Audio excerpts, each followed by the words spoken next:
It had been nearly a year since I married Greg, and life had taken on a new rhythm, one filled with unexpected joys and a fair share of growing pains.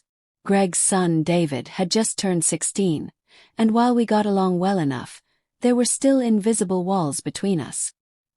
He was polite, reserved, and often buried in his phone or his video games. Our connection, though cordial, lacked any real depth. I had tried in the beginning to get involved in things he liked. Sports, music, even gaming, but nothing seemed to stick. I figured it was just part of being a teenager with a new stepmom, and I tried not to push too hard. Still, I hoped that one day we'd find common ground, something to bring us closer together. One Saturday morning, Greg had to leave for a conference in another city and would be gone the entire weekend. It was just David and me at home.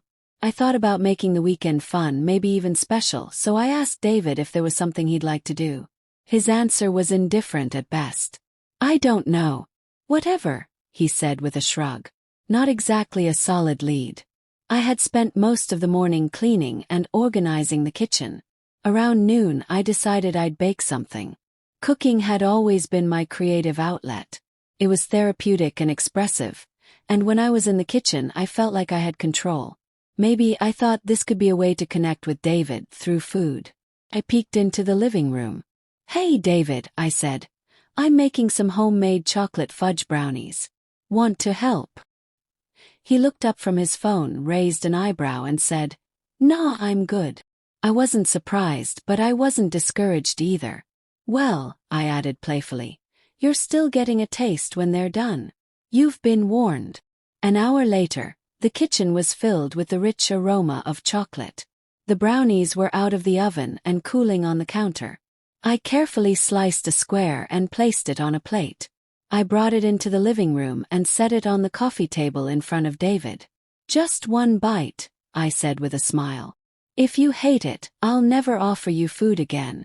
He looked at it like it was some kind of foreign object, then back at me. With a shrug of surrender, he picked it up and took a bite. His eyes widened slightly. He looked at the brownie, then at me.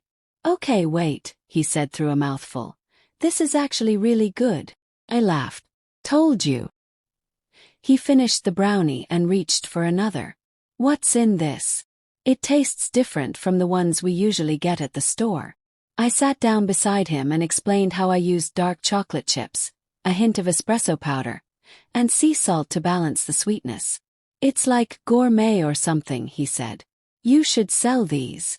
That was the first genuine compliment I'd gotten from David, and it felt like a small victory. I didn't want to ruin the moment, so I just smiled and let him enjoy the rest. Over the next couple of hours, something strange and wonderful happened. David began asking questions not just about the brownies but about how I learned to cook, what other things I could make, and even about my life before I married his dad. It felt like a window had opened, one that had been stuck shut for months. The next morning, I found David already in the kitchen, leaning on the counter. "So," he began, trying to sound casual, "if you're making something else today, can I help?" I pretended to think about it. I don't know. Are you ready to commit to peeling carrots and chopping onions?" He smiled, a real unforced smile. "Yeah, I think I can handle that." We made chicken pot pie that afternoon, a recipe my mom had passed down to me. David helped every step of the way. He even cried a little while chopping onions and blamed it on the knife being weird.